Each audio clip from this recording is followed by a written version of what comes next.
ಗುರು ಚಂದ್ರಪ್ಪನವರು ಮತ್ತು ನಾನು. ಸೊ ಈ ಎಲ್ಲರೂ ಕೂಡ ಹೃತ್ಪೂರ್ವಕವಾದ ಸ್ವಾಗತ ಬಯಸ್ತೇವೆ. ಅದೆಲ್ಲ ಗೊತ್ತಿರೋದೇ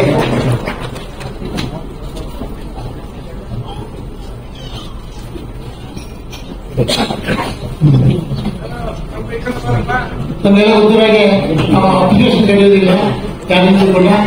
ಆಯ್ಕೆ ಸಮಿತಿಗೆ ಅದೇ ಒಂದು ಪಟ್ಟಿ ಇದೆ. ಆ ಪಟ್ಟಿಯಿಂದ ಸೀನಿಯರ್ಗಳನ್ನು ಆಯ್ಕೆ ಮಾಡ್ತಾ ಹೋಗ್ತೀವಿ. ಅವರಿಗೆ ನಾವು ಫೋನ್ ತಿಳಿಸಿದಾಗಲೇ ಗೊತ್ತಾಗೋದವ್ರಿಗೆ ಅವರಿಗೆ ಪ್ರಶಸ್ತಿ ಬಂದಿದೆ ಅಂತ. ಹಾಗೆ ಅದನ್ನ 19 ವರ್ಷದಿಂದ ಪ್ರಾಮಾಣಿಕವಾಗಿ ನಡ್ಕೊಂಡು ಬರ್ತಾ ಇದ್ದೀವಿ. ಈ ವರ್ಷ ಅಂತೂ ಒಬ್ಬರಿಗೆ ಒಬ್ಬರು ಹಿರಿಯರು ಈ ಪ್ರಶಸ್ತಿಗೆ ಭಾಗಿಯಾಗಿದ್ದಾರೆ.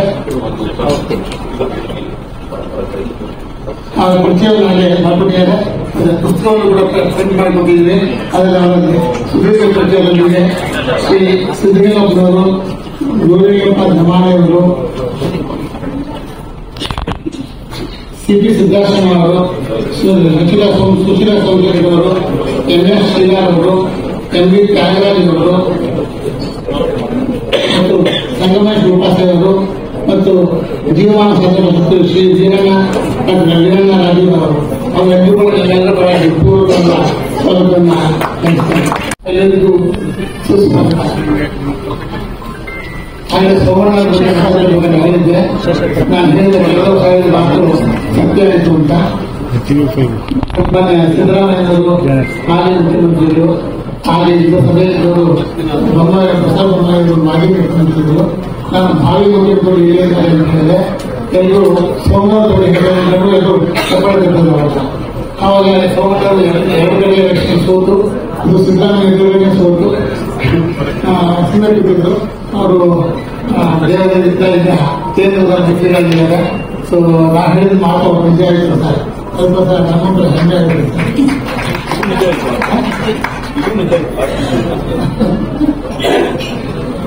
ನಾನು ಸಿದ್ದರಾಮಯ್ಯ ಅವರಿಗೆ ಪರಿಚಯ ಮಾಡಲೇಬೇಕಿಲ್ಲ. ನಮಗೆಲ್ಲರೂ ಎಲ್ಲ ಗೊತ್ತಿರ್ತಕ್ಕಂಥ ಜನಪ್ರಿಯ ಮುಖ್ಯಮಂತ್ರಿಗಳು ಶ್ರೀ ಸಿದ್ದರಾಮಯ್ಯ. ಮತ್ತೆ ಅವ್ರಿಗಿರ್ತಕ್ಕಂಥ ಧೈರ್ಯ, ಪ್ರಶ್ನೋದ್ಯತೆ ಅವರು ಧೈರ್ಯ ಕೊಡಲ್ಲ.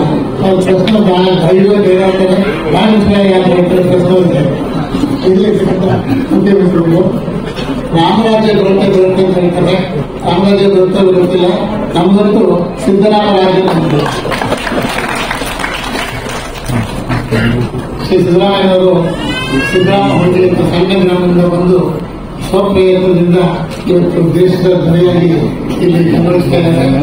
ಅವರಿಗೆ ಎಲ್ಲರೂ ಕೂಡ ಪೂರ್ವಕವಾದ ಸ್ವಾಗತವನ್ನು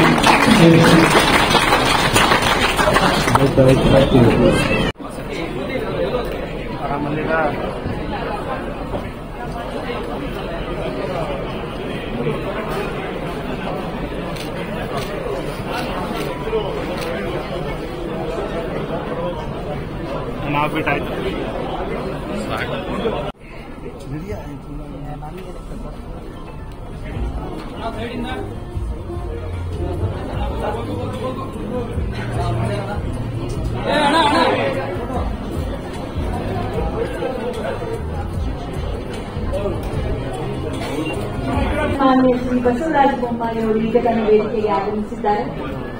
ನಮ್ಮ ಇಂದಿನ ಕಾರ್ಯಕ್ರಮದ ಪ್ರಶಸ್ತಿ ಪ್ರದಾನ ಮತ್ತು ಅಧ್ಯಕ್ಷರು ಎರಡನ್ನೂ ಕೂಡ ಅವರು ವಹಿಸ್ತಾ ಇದ್ದಾರೆ. ಮಾಜಿ ಮುಖ್ಯಮಂತ್ರಿಗಳು ಮತ್ತು ಲೋಕಸಭಾ ಸದಸ್ಯರು, ಹಾವೇರಿಯ ಲೋಕಸಭಾ ಸದಸ್ಯರು ಅತ್ಯಂತ ಗೌರವದಿಂದ ವೇದಿಕೆಗೆ ಬರ್ಮಾಡ್ಕೊಳ್ತಾ ಇದ್ದಾರೆ.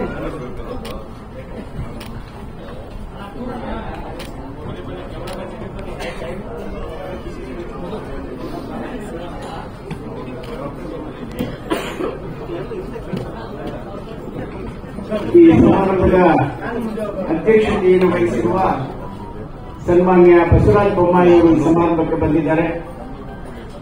ಅವರು ಬಹಳ ದೊಡ್ಡ ಅಧ್ಯಯನಶೀಲರು, ಪ್ರಜ್ಞಾವಂತ ರಾಜಕಾರಣಿ, ಸಮಾಜಮುಖಿ ಚಿಂತಕರು. ನಾನು ಆಗಲೇ ಹೇಳಿದಾಗೆ ನಮ್ಮ ಬಸವೇದಿಕೆಯ ಮಹಾಪೋಷಕರಾಗಿ ಶರಣ ಸಾಹಿತ್ಯವನ್ನು ಬಹಳಷ್ಟು ಪ್ರೋತ್ಸಾಹ ಮಾಡ್ತಾ ಬಂದಿದ್ದಾರೆ. ಸನ್ಮಾನ್ಯ ಬಸವರಾಜ ಬೊಮ್ಮಾಯಿ ಅವರು ಇವತ್ತು ಈ ಅಧ್ಯಕ್ಷತೆ ವಹಿಸಿರುವಂತಹದ್ದು ಬಹಳ ಸಂತೋಷದ ವಿಷಯ. ಸಾಧನೆ ಸನ್ಮಾನ ಪ್ರಶಸ್ತಿಯನ್ನು ಸ್ವೀಕರಿಸ್ತಾ ಇರುವಂತಹ ಡಾಕ್ಟರ್ ವೀರಣ್ಣ ರಾಜು ಅವರು ಧಾರವಾಡದಿಂದ ಆಗಮಿಸಿದ್ದಾರೆ. ಮಾನ್ಯ ಮುಖ್ಯಮಂತ್ರಿಗಳು ಮತ್ತೆ ರಾಜ್ಯ ಮುಖ್ಯಮಂತ್ರಿಗಳು ಅವರಿಗೆ ವೇದಿಕೆ ಮೇಲೆ ಸನ್ಮಾನವನ್ನು ಮಾಡ್ತಾ ಇದ್ದಾರೆ.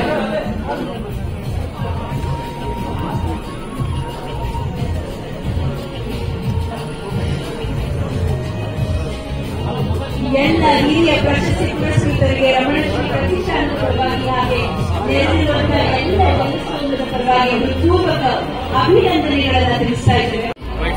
ಒಳಗೆ ಮೇಡಮ್, ಮೇಡಮ್ ಬನ್ನಿ, ಪತ್ರ ಬನ್ನಿ.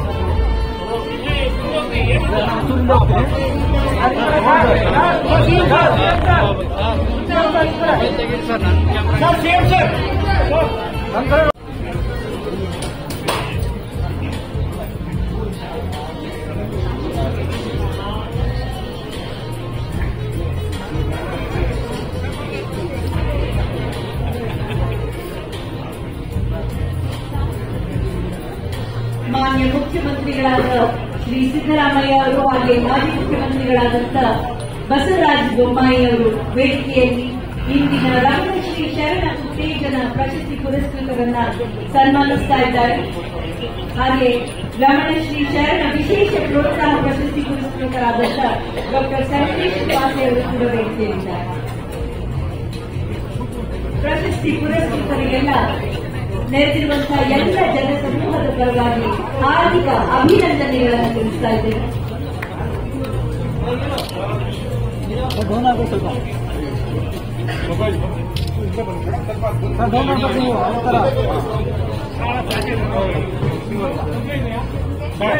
ಮಾಜಿ ಮುಖ್ಯಮಂತ್ರಿಗಳು ಲೋಕಸಭಾ ಸದಸ್ಯರು ಆದಂಥ ಶ್ರೀ ಬಸವರಾಜ ಬೊಮ್ಮಾಯಿ ಅವರ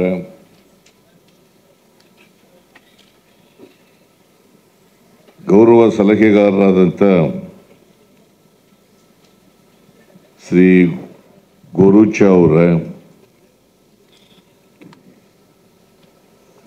ಕನ್ನಡ ಸಾಹಿತ್ಯ ಪರಿಷತ್ತಿನ ಮಾಜಿ ಅಧ್ಯಕ್ಷರಾದಂಥ ಮನು ಬಳಿಗಾರ್ ಅವರ ವಿಶ್ವವಾಣಿ ಪತ್ರಿಕೆಯ ಪ್ರಧಾನ ಸಂಪಾದಕರಾದಂಥ ಶ್ರೀ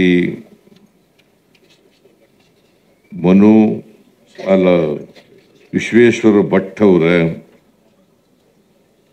ರಮಣಶ್ರೀ ಪ್ರತಿಷ್ಠಾನ ಮತ್ತು ರಮಣಶ್ರೀ ಸಮೂಹ ಸಂಸ್ಥೆಗಳ ಅಧ್ಯಕ್ಷರಾದಂಥ ಎಸ್ ಷಡಕ್ಷರಿಯವರ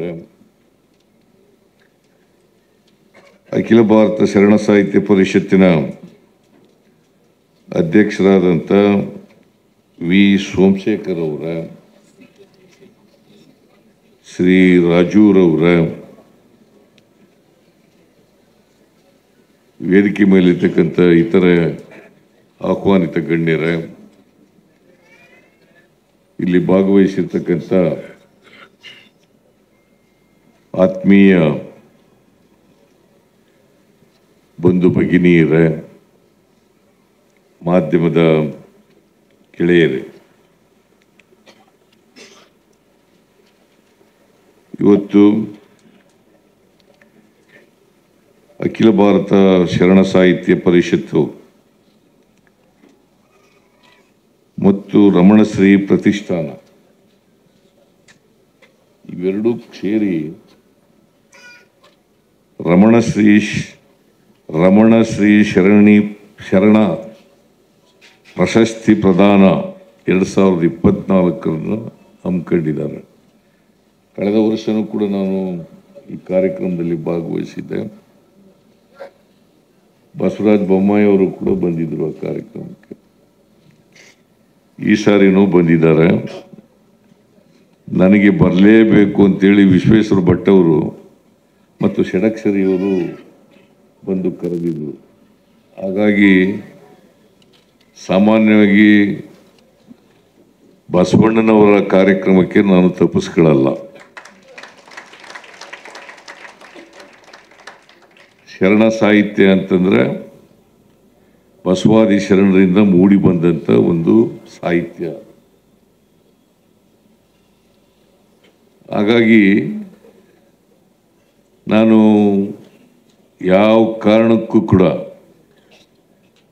ಬಸವಾದಿ ಶರಣರ ಕಾರ್ಯಕ್ರಮ ಇದ್ರೆ ಆ ಕಾರ್ಯಕ್ರಮಕ್ಕೆ ತಪ್ಪದೆ ಬರ್ತೇನೆ.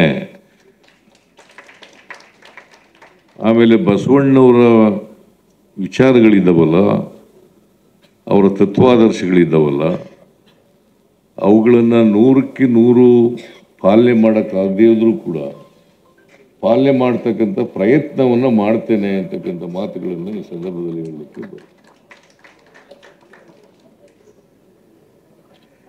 ಇವತ್ತು ರಮಣಶ್ರೀ ಶರಣ ಪ್ರಶಸ್ತಿ ಪ್ರದಾನ ನಡೆದಿದೆ. ಈ ಪ್ರಶಸ್ತಿ ಪುರಸ್ಕೃತರಿಗೆ ಎಲ್ಲ ಪ್ರಶಸ್ತಿ ಪುರಸ್ಕೃತರಿಗೆ ಕಿರಿಯರು ಮತ್ತು ಹಿರಿಯರು 2 ಭಾಗ ಮಾಡಿದ್ದೀರಿ. ಕಿರಿಯರು ಒಂದು ಭಾಗ ಮಾಡಿದ್ದೀರಿ, ಹಿರಿಯರು ಒಂದು ಭಾಗ ಮಾಡಿದ್ದೀರಿ. ಅವರಿಗೆ ಎಲ್ಲ ಪ್ರಶಸ್ತಿ ಪುರಸ್ಕೃತರಿಗೆ ಅಭಿನಂದನೆಗಳನ್ನು ಹೇಳಲಿಕ್ಕೆ ಬಯಸ್ತಾರೆ. ಅವರೆಲ್ಲರೂ ಕೂಡ ಹಿರಿಯರಿಗೂ ಬಹಳ ಸಮಯ ಇದೆ. ಹಿರಿಯರಿಗೂ ಕೂಡ ಪ್ರಶಸ್ತಿಗಳು ಈಗ ರಾಜೂರವರು ಬಹಳ ಇದು 3ನೇ ಪ್ರಶಸ್ತಿ ಅಂತ ಹೇಳೋದು. 3ನೇ ಪ್ರಶಸ್ತಿ ಸಿಗ್ತಾ ಇದೆ ನನಗೆ, ಶರಣ ಸಾಹಿತ್ಯ ಪ್ರಶಸ್ತಿ ಸಾಹಿತ್ಯ ಪರಿಷತ್ನಿಂದ ಅಂತೇಳಿ. ಅವರು ಇನ್ನೂ ರಿಟೈರ್ಡ್ ಆಗಿದ್ದಾರೆ. 74. ಆರೋಗ್ಯ ಚೆನ್ನಾಗಿದೆ. ಗುರುಚ ಅವರು 96. ಇವರೆಲ್ಲರೂ ಕೂಡ 100 ವರ್ಷದ ಮೇಲೆ ಬಾಳೋರು. ಗುರುಚ ಅವರಂತೂ 100 ಮೇಲೆ ಬಾಳ್ತಾರೆ. ಮಹಾತ್ಮ ಗಾಂಧೀಜಿಯವರು ಒಮ್ಮೆ ಏನಂತ ಹೇಳಿದ್ರು ಗೊತ್ತಾ, ಅವರ ಅಭಿಮಾನಿಗೆ ಒಂದು ಪತ್ರ ಬರೆದಿದ್ರು ಅವರು, ಮಹಾತ್ಮ ಗಾಂಧೀಜಿಯವ್ರಿಗೆ, ನೀವು 100 ವರ್ಷ ಬಾಳಿ ಅಂತ ಅವರ ಅಭಿಮಾನಿ ಒಬ್ರು ಒಂದು ಪತ್ರ ಬರೆದಿದ್ರು. ಅದಕ್ಕೆ ಉತ್ತರ ಏನು ಕೊಟ್ಟರು ಅಂತಂದ್ರೆ ಮಹಾತ್ಮ ಗಾಂಧೀಜಿಯವರು, ಕಡಿಮೆ ಬರೆದು ಬಿಟ್ಟಿದೆ ನನಗೆ, ನಾನು 125 ವರ್ಷ ಬಾಳ್ಬೇಕು ಅಂತ ಅನ್ಕೊಂಡಿದ್ದೀನಿ ಅಂತ ಮಹಾತ್ಮ ಗಾಂಧೀಜಿಯವರು ಅವರ ಅಭಿಮಾನಿಗೆ ಉತ್ತರ ಬರೆದರು. ಹಾಗಾಗಿ ಗುರುಚ ಅವರಾಗಲಿ ರಾಜೂರವರಾಗಲಿ ಇವರೆಲ್ಲರೂ ಕೂಡ 100 ವರ್ಷಗಳಿಗಿಂತ ಹೆಚ್ಚು ಕಾಲ ಬದುಕಲಿ ಅಂತೇಳಿ ನಾನು ಹಾರೈಸ್ತೇನೆ. ನಾನು 100 ವರ್ಷ ಕಷ್ಟ, ಯಾಕಂದ್ರೆ ನಮಗೆ ಈ ಶುಗರ್ ಸಮಸ್ಯೆ ಇದೆ, ಮತ್ತೆ ರಾಜಕಾರಣಿಗಳಿಗೆ ಕಟ್ಟುನಿಟ್ಟಾಗಿ ಜೀವನ ಮಾಡೋಕ್ಕಾಗಲ್ಲ. ಬಸವರಾಜ ಬೊಮ್ಮಾಯಿಗೂ ಕೂಡ ಅದೇ ಸಮಸ್ಯೆ ಅಂತ ಅನ್ಕೊಂಡಿದ್ದೀನಿ. ಈಗ ರಾಜಕಾರಣಿಗಳು ಕಾಲಕ್ಕೆ ತಕ್ಕ ಊಟ ಮಾಡೋಕ್ಕಾಗಲ್ಲ, ಕಾಲಕ್ಕೆ ದಿನ ಬೆಳಿಗ್ಗೆ ಎದ್ದು ಎಕ್ಸಸೈಸ್ ಮಾಡೋಕ್ಕಾಗಲ್ಲ, ವಾಕ್ ಮಾಡೋಕ್ಕಾಗಲ್ಲ, ಇವೆಲ್ಲ ಸಮಸ್ಯೆಗಳಿರ್ತವೆ. ಅದರಿಂದ ನಾವು 100 ವರ್ಷ ಬದುಕ್ತೀವಿ ಅಂತ ಹೇಳೋಕ್ಕಾಗಲ್ಲ. ಬದುಕಿದ್ರೆ ಬದುಕಬೇಕು ಅನ್ನೋ ಆಸೆ ಇದೆ, 100 ವರ್ಷಕ್ಕಿಂತ ಜಾಸ್ತಿ ಬದುಕಬೇಕು ಅನ್ನೋ ಆಸೆ ಇದೆ. ಆದರೆ ಬದುಕ್ತೀವೋ ಇಲ್ಲೋ ಅಂತ ಗೊತ್ತಿಲ್ಲ. ಅದೇನೇ ಇರಲಿ, ನಾನು ಅದ್ರ ಬಗ್ಗೆ ಅಷ್ಟೊಂದು ತಲೆ ಕೆಡಿಸ್ಕೊಳ್ಳೋಕೆ ಹೋಗಲ್ಲ. ಅವರಿಗೆ ಆಯುಸ್ಸು ಆರೋಗ್ಯಗಳು ಎಲ್ಲರೂ ಪುರಸ್ಕೃತರಿಗೆ ದೊರಕಲಿ ಅಂತೇಳಿ ನಾನು ದೇವರಲ್ಲಿ ಪ್ರಾರ್ಥನೆಯನ್ನು ಮಾಡುತ್ತೇನೆ.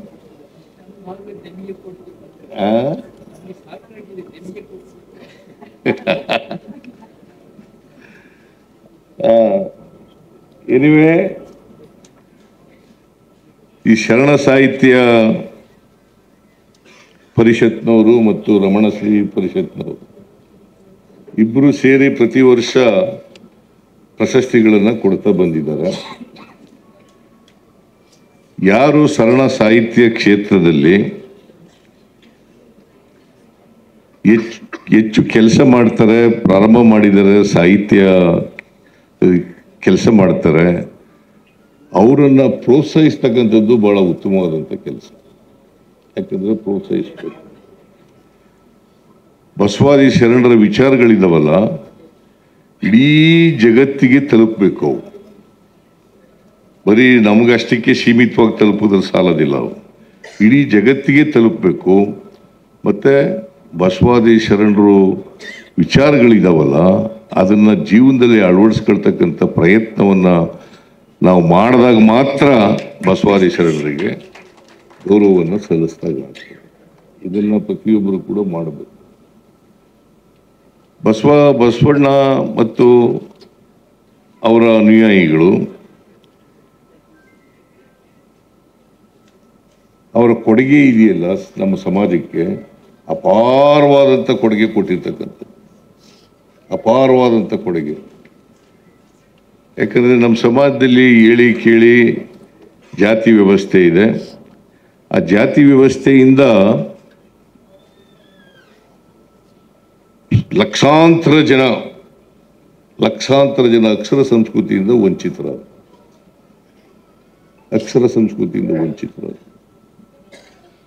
ಬಹುಶಃ ಅಕ್ಷರ ಸಂಸ್ಕೃತಿ ಎಲ್ಲರಿಗೂ ದೊರಕಿದ್ರೆ ಇಷ್ಟೊಂದು ಅಸಮಾನತೆಯನ್ನು ಕಾಣಲಿಕ್ಕೆ ಸಾಧ್ಯ ಆಗ್ತಾ ಇರಲಿಲ್ಲ. ಅದಕ್ಕೆ ಬಾಬಾ ಸಾಹೇಬ್ ಅಂಬೇಡ್ಕರ್ ಅವರು ಕಾನ್ಸ್ಟಿಟ್ಯೂಂಟ್ ಅಸೆಂಬ್ಲಿನಲ್ಲಿ ಭಾಷಣ ಮಾಡ್ತಾ ಹೇಳ್ತಾರೆ, ನಾವು ಜನವರಿ 26, 1950ನೇ ಇಸ್ವಿ ನಮ್ಮ ಸಂವಿಧಾನ ಜಾರಿಗೆ ಬರ್ತದೆ. ಆ ಜಾರಿಗೆ ಬಂದಾಗ ನಾವು ವೈರುಧ್ಯತೆ ಇರ್ತಕ್ಕಂಥ ಸಮಾಜಕ್ಕೆ ಕಾಲಿಡ್ತಾ ಇದ್ದೀವಿ. ಆರ್ಥಿಕ ಅಸಮಾನತೆ ಇದೆ, ಸಾಮಾಜಿಕ ಅಸಮಾನತೆ. ನಮಗೆ ರಾಜಕೀಯ ಸಮಾನತೆ ಸಿಕ್ಕಿದೆ ಸ್ವಾತಂತ್ರ್ಯ ಬಂದ ಮೇಲೆ. ಎಲ್ರಿಗೂ ವೋಟ್ ಹಾಕ್ತಕ್ಕಂಥ ಅಧಿಕಾರ ಸಿಕ್ಕಿದೆ. ಒಳ್ಳೆ ಹಿರಿಯಪ್ಪ ರಾಜ್ಯವನ್ನಿತ್ತಡೆ ಒಳ್ಳೆ ನಿಮ್ಮ ಶರಣರ ಸುನುಡಿಯನ್ನು ಒಂದು ಅರಗಣಿಗೆ ಇಟ್ಟೊಡೆ ನಿಮ್ಮನ್ನೇ ಇಟ್ಟ ಕಾಣ ರಾಮನಾಥ ಅನ್ನುವ ಆದ್ಯ ವಚನಕಾರ ಜೇಡರ ದಾಸಿಮಯ್ಯನವರ ಮಾತನ್ನ ಸ್ಮರಿಸಿಕೊಳ್ತಾ, ಈ ದಾಸಿಮಯ್ಯನವರು ಹೇಳುವ ಈ ಸುನುಡಿಗಳು ಅದು ಶರಣ ಸಾಹಿತ್ಯ, ವಚನ ಸಾಹಿತ್ಯ. ಇದೇನಿದು ವಚನ ಸಾಹಿತ್ಯ? ಹಿಂದಣ ಕಥೆಯ ಮುಂದೆ ಹೇಳುವ ಕಾವ್ಯವಲ್ಲ, ಮುಂದಣ ಕಥೆಯ ಇಂದು ಹೇಳುವ ನಾಟಕವಲ್ಲ, ಬಂದ ಶಬ್ದಗಳನ್ನು ಒಮ್ಮೆ ಉಸುರುವೆನೆಂಬ ಅಭ್ಯಾಸಿಯಲ್ಲ, ಚಂದ ವಿಚ್ಛಂದಗಳೆಂಬ ಸಂದೇಹಿಯಲ್ಲ. ಸೌರಾಷ್ಟ್ರ ಸೋಮೇಶ್ವರ ನಿಮ್ಮ ಶರಣರ ಅನುಭವದ ಪರಿಯೇ ಬೇರೆ ಅನ್ನುವ ಹಾಗೆ ಈ ವಚನ ಸಾಹಿತ್ಯ ಮನೋರಂಜನೆಯಾಗಿ ರಚಿತವಾದ ಸಾಹಿತ್ಯವಲ್ಲ, ಕಾವ್ಯ ಪ್ರತಿಭೆಯ ಪ್ರದರ್ಶನಕ್ಕಾಗಿ ರಚಿತವಾದ ಸಾಹಿತ್ಯವಲ್ಲ, ಅಥವಾ ಯಾವುದೋ ಮಹಾರಾಜರನ್ನು ಮೆಚ್ಚಿಸಲಿಕ್ಕಾಗಿ ರಚಿತವಾದ ಆಸ್ಥಾನ ವಿದ್ವಾಂಸರ ಸಾಹಿತ್ಯವಲ್ಲ. ಇದು ಸಾಮಾಜಿಕ ಸಂಘರ್ಷಗಳ ನಡುವೆ, ನೊಂದವರ, ಶೋಷಿತರ, ಬೆಂದವರ ನಡುವೆ ಲೋಕ ಕಲ್ಯಾಣಕ್ಕಾಗಿ ರಚಿತವಾದಂತಹ ಅನುಭವ ಸಾಹಿತ್ಯವೇ ಅದು ವಚನ ಸಾಹಿತ್ಯ, ಶರಣ ಸಾಹಿತ್ಯ. ಅಪ್ಪನು ನಮ್ಮ ಮಾರಾಯ ಚೆನ್ನಯ್ಯ, ಒಬ್ಬನು ನಮ್ಮ ದೊಡ್ಡ ಕಕ್ಕಯ್ಯ, ಚಿಕ್ಕಯ್ಯ ನೆಮ್ಮಯ್ಯ ಕಾಣಿಲೆಯ ಅನ್ನುವ ಮಾತಿನಿಂದ ಅಸ್ಪೃಶ್ಯರನ್ನ, ಶೋಷಿತರನ್ನ ಅಪ್ಪಿಕೊಂಡು ಅವರಿಗೆ ಸ್ವಾಭಿಮಾನದ ಅಸ್ಮಿತೆಯನ್ನು ಉಂಟು ಮಾಡಿದಂತಹ ಒಂದು ವಿಶಿಷ್ಟವಾದ ಸಾಹಿತ್ಯ ಶರಣ ಸಾಹಿತ್ಯ. ಕಾಯಕವೇ ಕೈಲಾಸ ಅನ್ನುವ ಸೂತ್ರವನ್ನ ಪ್ರತಿಪಾದನೆ ಮಾಡುತ್ತಾ, ಯಾರು ಸೋಮಾರಿಗಳಾಗಬಾರದು, ಸತ್ಯಶುದ್ಧ ಕಾಯಕವನ್ನು ನಿರ್ವಹಿಸಬೇಕು ಅನ್ನುವ ವಿಶಿಷ್ಟ ಕಾಯಕ ಸಿದ್ಧಾಂತವನ್ನ ವಿಶ್ವಕ್ಕೆ ನೀಡಿದ ಸಾಹಿತ್ಯ ಶರಣ ಸಾಹಿತ್ಯ. ಗಳಿಸಿದ್ದನ್ನೆಲ್ಲ ತಾನೇ ಅನುಭವಿಸಬೇಕೆನ್ನುವ ಆಸೆ ಎಂಬುದು ಅರಸಿಂಗಲ್ಲದೆ ಸದ್ಭಕ್ತರಿಗುಂಟೆ ಅಯ್ಯ ಅನ್ನುವ ಆಯತ್ತಿ ಲಕ್ಕವನ್ನ ಮಾತಿನಂತೆ ಇಡೀ ಸಮುದಾಯಕ್ಕೆ ನಾನು ಗಳಿಸಿದ ಆ ಎಲ್ಲವನ್ನೂ ಸಹ ಸಮರ್ಪಣೆ ಮಾಡಬೇಕೆಂಬ ದಾಸೋಹ ಸಿದ್ಧಾಂತವನ್ನು ಪ್ರತಿಪಾದನೆ ಮಾಡಿದ ಸಾಹಿತ್ಯ ಅದು ವಚನ ಸಾಹಿತ್ಯ.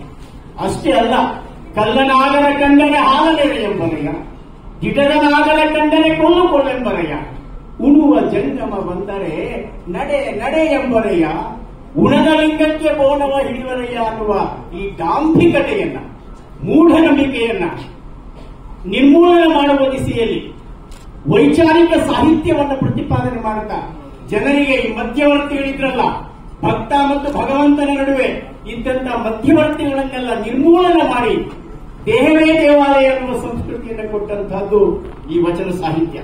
ಬಂಧುಗಳೇ, ಅದೇ ರೀತಿಯಲ್ಲಿ ಇವನಾರವ ಇವತ್ತು ಕನಕದಾಸ ಜಯಂತಿಯನ್ನು ಮಾಡ್ತಾ ಇದ್ದೇವೆ.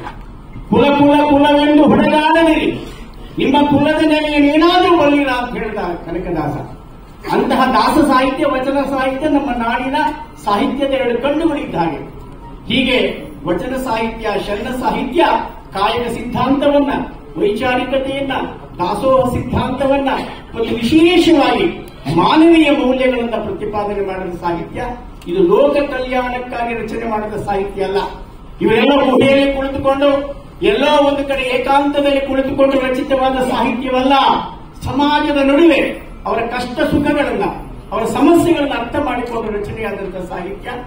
ಇಂತಹ ಸಾಹಿತ್ಯವನ್ನ ವಿಶ್ವದಾದ್ಯಂತ ಪ್ರಸಾರ ಮಾಡಬೇಕೆಂಬ ಹಂಬಲದಿಂದ ಸುತ್ತೂರು ಮಠದ ಪರಮಪೂಜ್ಯರಾದ ಶಿವರಾತ್ರಿ ರಾಜೇಂದ್ರ ಮಹಾಸ್ವಾಮಿಗಳು 1986ರಲ್ಲಿ ಈ ಅಖಿಲ ಭಾರತ ಶರಣ ಸಾಹಿತ್ಯ ಪರಿಷತ್ತನ್ನು ಪ್ರಾರಂಭ ಮಾಡಿದರು.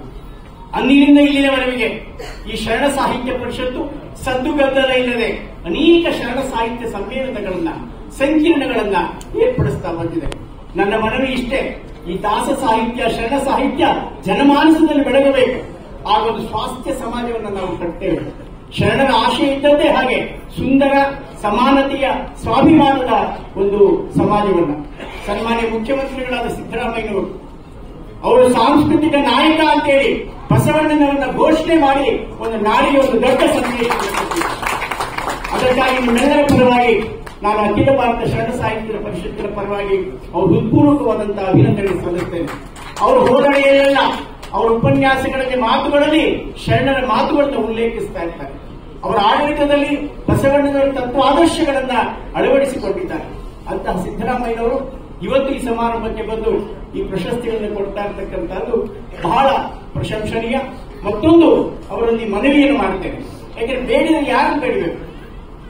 ಬಸವಣ್ಣ ಹೇಳ್ತಾನೆ, ಹಾಡಿದರೆ ಎನ್ನ ಒಡೆಯನ ಹಾಡುವೆ, ಬೇಡಿದರೆ ಎನ್ನ ಒಡೆಯನ ಬೇಡುವೆ, ಒಡೆಯನ್ನೇ ಎನ್ನ ಒಡಲ ತೋರಿ ಬಡತನವ ಭಿನ್ನಯಿಸುವೆ, ಒಡೆಯ ಮಹಾದಾರಿ ಕೂಟದ ಸಂಘವ ದೇವರಿಗೆ ಸೆರಗೊಟ್ಟಿ ಬೇಡುವೆ ಅಂತೇಳಿ ಅವರಿಗೆ ಪ್ರಾರ್ಥನೆ ಮಾಡಿಕೊಡ್ತೇನೆ.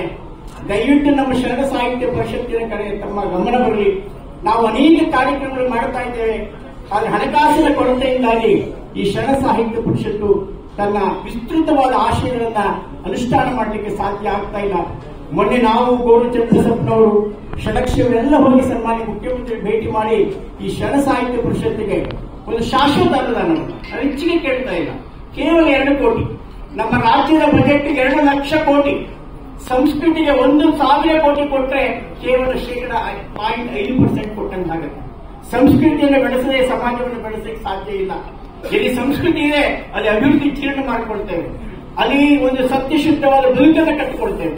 ಆ ಹಿನ್ನೆಲೆಯಲ್ಲಿ ಈ ವಚನ ಸಾಹಿತ್ಯಕ್ಕೆ, ಶರಣ ಸಾಹಿತ್ಯ ಪರಿಷತ್ತಿಗೆ ನಿಮ್ಮ ಎಲ್ಲ ರೀತಿಯ ಅಭಯ ಆಶೀರ್ವಾದ ಸಿಗಲಿ ಅನ್ನೋ ಮಾತನ್ನ ಈ ಸಂದರ್ಭದಲ್ಲಿ ಹೇಳ್ತಾ, ನಮ್ಮ ಸನ್ಮಾನ್ಯ ಷಡಕ್ಷರು, ಅವರು ಉದ್ಯಮಿಗಳು, ಸಾಹಿತಿಗಳು, ಸಂಘಟಕರು, ಅವರು ಈ ಪ್ರಶಸ್ತಿಯನ್ನು ಪ್ರಾರಂಭ ಮಾಡಿ ಇಷ್ಟೊಂದು ಜನ ಸಾಹಿತ್ಯ ರಚನೆ, ಸಂಶೋಧನೆ ಇಂತಹ ಅನೇಕ ವಿಭಾಗಗಳಲ್ಲಿ ಸೇವೆಯನ್ನು ಸಲ್ಲಿಸಿರುವ ಮಹಾನ್ ಸಾಧಕರನ್ನು ಗುರುತಿಸಿ ಇವತ್ತು ಅವರಿಗೆ ಪ್ರಶಸ್ತಿಯನ್ನು ಕೊಡ್ತಾ ಇರುವ ಹಿರಿಮೆಯನ್ನು ತೋರಿದ್ದಾರೆ.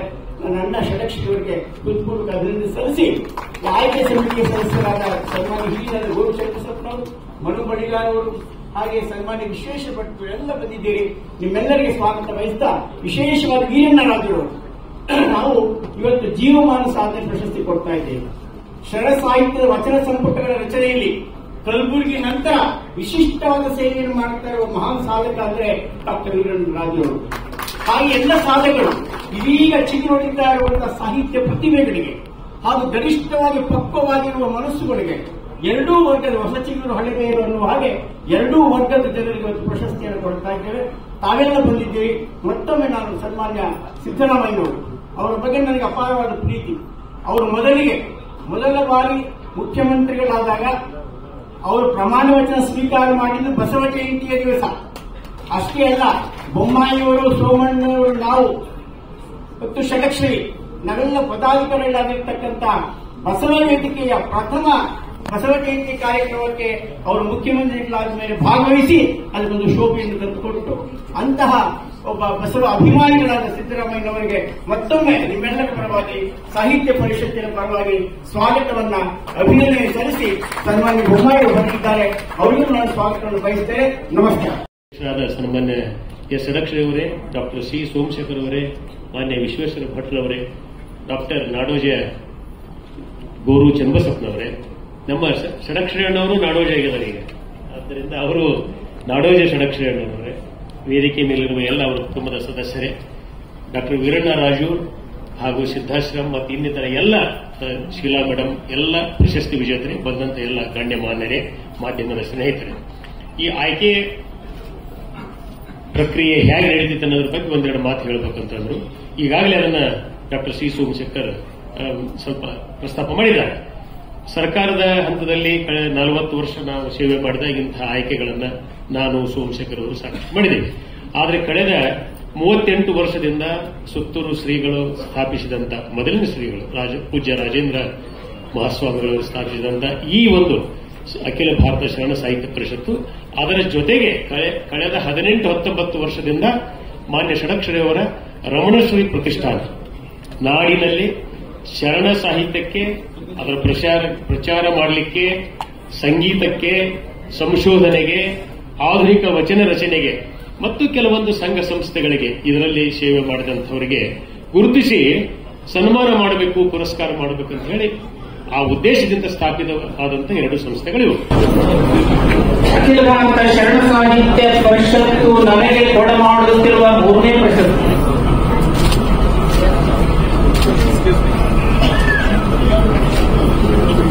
ಇವತ್ತಿನ ಸಮಾರಂಭದಲ್ಲಿ ಪ್ರಶಸ್ತಿಯನ್ನ ಪಡೆಯುತ್ತಿರುವ ಎಲ್ಲ ಸ್ನೇಹಿತರ ಪರವಾಗಿ ಅಖಿಲ ಭಾರತ ಶರಣ ಸಾಹಿತ್ಯ ಪರಿಷತ್ತಿಗೆ ಮತ್ತು ರಮಣಶ್ರೀ ಪ್ರತಿಷ್ಠಾನಕ್ಕೆ ನಾನು ಆರ್ಥಿಕವಾದಂತಹ ಧನ್ಯವಾದಗಳನ್ನ, ಶರಣಾರ್ಥಿಗಳನ್ನ ಸಲ್ಲಿಸುತ್ತೇನೆ. ಇದು ಅಖಿಲ ಭಾರತ ಶರಣ ಸಾಹಿತ್ಯ ಪರಿಷತ್ತು ನನಗೆ ಕೊಡಮಾಡುತ್ತಿರುವ 3ನೇ ಪ್ರಶಸ್ತಿ ಅಂತ ಹೇಳಿದೆ. ಅಂದರೆ 2006ರಲ್ಲೇನೆ ನನಗೆ ಶರಣ ಸಾಹಿತ್ಯ ಸಂಶೋಧನೆಗಾಗಿ ರಮಣಶ್ರೀ ಪ್ರಶಸ್ತಿಯನ್ನ ಈಗಾಗಲೇ ಒಂದು ಕೊಟ್ಟಿದ್ರು.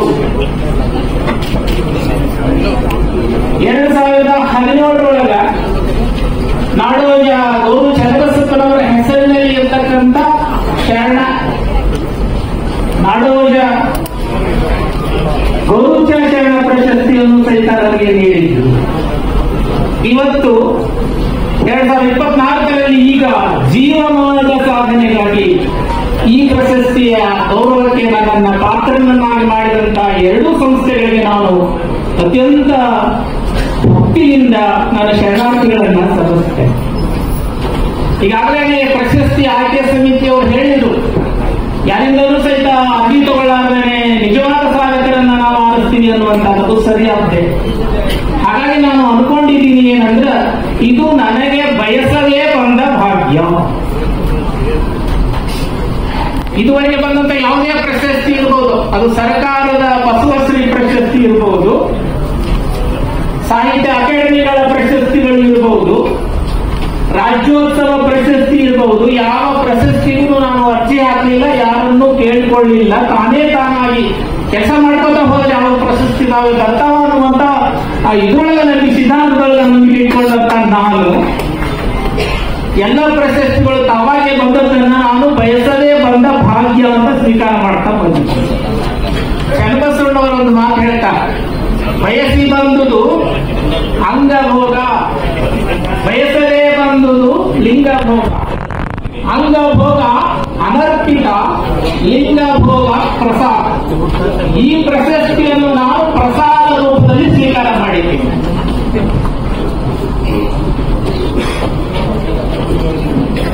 ಇದುವರೆಗೆ ಅಂದ್ರೆ ಕಳೆದ 57 ವರ್ಷಗಳಿಂದ ನಾನು ಮಾಡುತ್ತಾ ಬಂದಂತ ಶರಣ ಸಾಹಿತ್ಯ ಸಂಶೋಧನೆ ಮತ್ತು ಬರವಣಿಗೆಗೆ ಸಂದಂತ ಉನ್ನತ ಗೌರವ ಅಂತ ಇದನ್ನ ನಾನು ಭಾವಿಸಿದ್ದೀನಿ. ಈ ಸಂದರ್ಭದೊಳಗ ನನಗೆ ಶರಣ ಸಾಹಿತ್ಯ ಕ್ಷೇತ್ರದಲ್ಲಿ ಆಸಕ್ತಿ ಮೂಡಿಸಿ ಮಾರ್ಗದರ್ಶನ ನೀಡಿ ಬೆಳೆಸಿದಂತ ಸಂಸ್ಥೆಗಳನ್ನ ಮತ್ತು ಗುರುಗಳನ್ನ ನೆನಪು ಮಾಡಿಕೊಳ್ಳುವುದು ನನ್ನ ಆದ್ಯ ಕರ್ತವ್ಯ ಅಂತ ತಿಳ್ಕೊಂಡಿದ್ದೀನಿ. ನನ್ನ ಸಂಶೋಧನೆಗೆ ನೆರವು ನೀಡಿದಂತಹ ಸಂಸ್ಥೆಗಳು ಅಂದ್ರೆ ಕರ್ನಾಟಕ ವಿಶ್ವವಿದ್ಯಾಲಯದ ಕನ್ನಡ ಅಧ್ಯಯನ ಪೀಠ, ಧಾರವಾಡದ ಕರ್ನಾಟಕ ವಿಶ್ವವಿದ್ಯಾಲಯದ ಕನ್ನಡ ಅಧ್ಯಯನ ಪೀಠ, ಕರ್ನಾಟಕ ವಿಶ್ವವಿದ್ಯಾಲಯದ ಬಸವೇಶ್ವರ ಪೀಠ, ಗದುಗಿನ ಕೌಂಟಗಾರಿಯ ಮಠ, ಧಾರವಾಡದ ಮುರುಘಾ. ನಾನು ಎಮ್ಮೆ ಆದ ಕೂಡಲೇ ಕರ್ನಾಟಕ ವಿಶ್ವವಿದ್ಯಾಲಯದ ವಚನ ವಾಂಗ್ಮಯ ವಿಭಾಗ ಅನ್ನುವಂಥದ್ದು ಸಹಾಯಕ ಸಂಶೋಧಕನಾಗಿ ಸೇರಿಕೊಂಡಂತ ವಚನ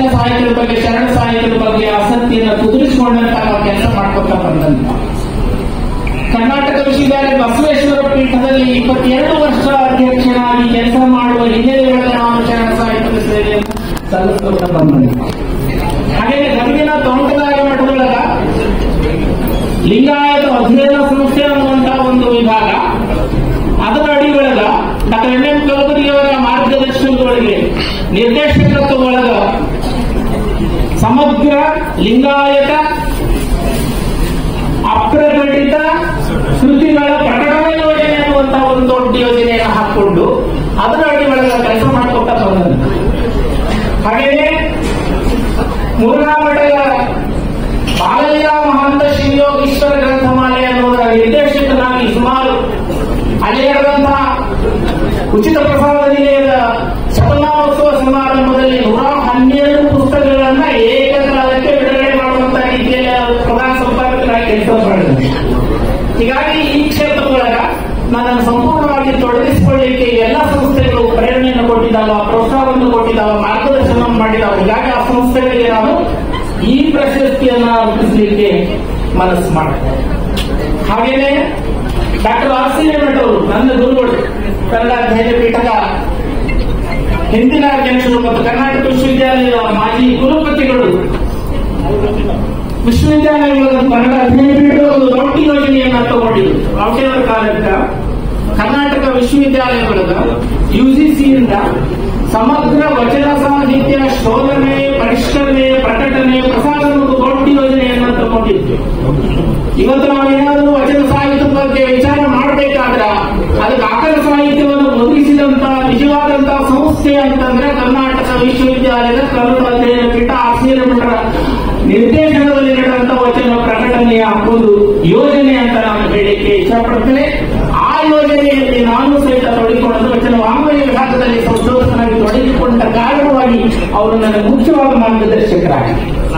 ನಂತರದಲ್ಲಿ ಡಾಕ್ಟರ್ ಎಂ ಎಂ ಕಲಬುರ್ಗಿ ಅವರು ಸಮಗ್ರ ವಚನ ಸಾಹಿತ್ಯವನ್ನ 15 ಸಂಪುಟದಲ್ಲಿ ಪ್ರಕಟ ಮಾಡುವಂತಹ ಒಂದು ಕರ್ನಾಟಕದ ಸರ್ಕಾರದ ಯೋಜನೆಯನ್ನ ತಗೊಂಡರು. ಆ ಯೋಜನೆಯೊಳಗೆ ನಾನು ಸದಸ್ಯನಾಗಿ ಸೇರಿಕೊಂಡು 5 ಸಂಪುಟಗಳನ್ನ, 15 ಸಂಪುಟಗಳಲ್ಲಿ 5 ಸಂಪುಟಗಳನ್ನ ಸಿದ್ಧಪಡಿಸುವಂತಹ ಒಂದು ಕೆಲಸ ನನಗೆ ಒಟ್ಟು ಕಾರಣವಾಗಿ ವಚನ ಸಾಹಿತ್ಯಕ್ಕಾಗಿ ಹೆಚ್ಚು ಆಳವಾಗಿ ಅಧ್ಯಯನ ಮಾಡಲಿಕ್ಕೆ ಸಾಧ್ಯ ಆಯಿತು. ಇದರ ಜೊತೆಗೆ 4ನೇ ಆವೃತ್ತಿ ಕಳೆದ ವರ್ಷ ಬಂತು. ಆ 4ನೇ ಆವೃತ್ತಿಯ ಪ್ರಧಾನ ಸಂಪಾದಕನಾಗಿ ಕಾರ್ಯ ಮಾಡುವಂತ ಒಂದು ಭಾಗ್ಯನೂ ಸಹಿತ ನನಗೆ ಸಿಕ್ತು. ಅಂದ್ರೆ ಹೇಳಬೇಕಾದದ್ದು ಇಷ್ಟೇನೆ, ಈ ಸಂಸ್ಥೆಗಳು ಮತ್ತು ಇಂತಹ ಗುರುಗಳು ಮಾರ್ಗದರ್ಶನ ಮಾಡಿದ ಕಾರಣಕ್ಕಾಗಿ ಶರಣ ಸಾಹಿತ್ಯ ಕ್ಷೇತ್ರಗಳಲ್ಲಿ ಏನಾದರೂ ಸಾಧನೆ ಮಾಡಲಿಕ್ಕೆ ಸಾಧ್ಯ ಆಯಿತು. ಹಾಗಾಗಿ ಸಂಸ್ಥೆಗಳಿಗೆ ಮತ್ತು ಆ ಪೂಜ್ಯ ಗುರುಗಳಿಗೆ ಈ ಪ್ರಶಸ್ತಿಯನ್ನು ನಾನು ಸಮರ್ಪಣೆ ಮಾಡ್ತೀನಿ ಭಕ್ತಿಯಿಂದ. ಈಗಾಗಲೇ ಅದರ ಘನತೆಯನ್ನ, ಅದರ ಮಹತ್ವವನ್ನ ಹೇಳಿದ ನಾನು ಹೆಚ್ಚು ಮಟ್ಟಿಗೆ ಈ ಸಂದರ್ಭದಲ್ಲಿ ಹೇಳಲಿಕ್ಕೆ ಮನಸ್ಸು ಮಾಡೋದಿಲ್ಲ. ಮುಖ್ಯಮಂತ್ರಿಗಳು ಈಗಾಗಲೇ ಬಳಿಗಾರ ಹೇಳಿದಾಗೆ ನುಡಿದಂತೆ ನಡೆದ ಮುಖ್ಯಮಂತ್ರಿಗಳು. ಅಂದ್ರೆ ಬಸವ ತತ್ವವನ್ನ, ಅದು ಕಾಯಕ ದಾಸೋಹ ಅನ್ನುವಂತ ತತ್ವವನ್ನ ಆತ್ಮಸಾತ್ ಮಾಡಿಕೊಂಡು ಜಾರಿಯಲ್ಲಿ ತರಲಿಕ್ಕೆ ಪ್ರಯತ್ನ ಮಾಡಿದಂತ ಮುಖ್ಯಮಂತ್ರಿಗಳು ನಮ್ಮ ರಾಜ್ಯದ ಹಿರಿತನವನ್ನ ವಹಿಸಿಕೊಂಡು ನಮಗೆಲ್ಲ ಸಂತೋಷದ ಸಂತಿ. ಈಗಾಗಲೇ ಆರಂಭದೊಳಗೆ ಹೇಳಿದ ಹಾಗೆ ಬಸವಣ್ಣನವರನ್ನ ಕರ್ನಾಟಕದ ಸಾಂಸ್ಕೃತಿಕ ನಾಯಕ ಅಂತ ತಿಳ್ಕೊಂಡು ಘೋಷಣೆ ಮಾಡುವ ಮೂಲಕ ಶರಣ ಸಾಹಿತ್ಯಕ್ಕೆ ಮತ್ತು ಶರಣರಿಗೆ ಬಹುದೊಡ್ಡ ಗೌರವವನ್ನ ಕೊಟ್ಟಂತ ಸರ್ಕಾರ ನಮ್ಮದು. ಹೀಗಾಗಿ ತಮ್ಮೆಲ್ಲರ ಪರವಾಗಿ ಮುಖ್ಯಮಂತ್ರಿಗಳಿಗೆ ಮತ್ತು ಅವರೆಲ್ಲ ಸಚಿವರಿಗೆ ಮತ್ತು ಒಟ್ಟು ಕರ್ನಾಟಕ ಸರ್ಕಾರಕ್ಕೆ ಅನಂತ ಅನಂತ ಧನ್ಯವಾದಗಳನ್ನ, ಅಭಿನಂದನೆಗಳನ್ನ ನಾನು ಸಲ್ಲಿಸಲಿಕ್ಕೆ ಮನಸ್ಸು ಮಾಡುತ್ತೇನೆ. ಈಗಾಗಲೇ ಸೋಮಶೇಖರ್ ಹೇಳಿದಾಗೆ ವಚನ ಸಾಹಿತ್ಯ ಅನ್ನೋದು ಅದು ಬದುಕಿನ ಸಾಹಿತ್ಯ. ಬದುಕು ಮೇಲೆ ಎಲ್ಲ ವಚನ ಸಾಹಿತ್ಯ ಬೇರೆ. ಅದು ಯಾವುದೇ ಜಾತಿ, ಮತ, ಪಂಗಡಕ್ಕೆ ಸೇರಿದಂತ ಸಾಹಿತ್ಯ, ಅದು ಮಾನವೀಯ ಮೌಲ್ಯಗಳನ್ನು ಒಳಗೊಂಡಂತಹ ಸಾಹಿತ್ಯ. ಅದಕ್ಕೆ ನಾವು ಹೇಳ್ತಿರ್ತೀವಿ ವಚನ ಸಾಹಿತ್ಯದೊಳಗೆ ಏನೈತೆ ಅಂತ ಕೇಳಿದ್ರೆ ಏನಿಲ್ಲ ಅನ್ನೋದೇ ಉತ್ತರ. ಏನಿಲ್ಲ, ಬದುಕಿನ ಎಲ್ಲ ಸಂಗತಿಗಳಿಗೆ ಅದು ಸಹಜವಾಗಿ ಸ್ಪಂದಿಸ್ತದ. ಬದುಕಿನ ಎಲ್ಲ ಸಮಸ್ಯೆಗಳಿಗೆ ಅದು ಪರಿಹಾರವನ್ನ ನೀಡುತ್ತದೆ. ಹೀಗಾಗಿ ವಚನ ಸಾಹಿತ್ಯದ ಅಧ್ಯಯನ ಅಂತಂದ್ರೆ ನಮ್ಮ ಬದುಕನ್ನ ಸುಗಮಗೊಳಿಸಿಕೊಳ್ತಕ್ಕಂಥ ಒಂದು ಅಧ್ಯಯನ. ಈಗಾಗಲೇ ಹೇಳಿದ ಹಾಗೆ ಇಲ್ಲಿರುವುದು ಆತ್ಮ ಕಲ್ಯಾಣ, ಸಮಾಜ ಕಲ್ಯಾಣ ಮತ್ತು ಲೋಕ ಕಲ್ಯಾಣ, 3 ಕಲ್ಯಾಣಗಳನ್ನ ದೃಷ್ಟಿಯಲ್ಲಿ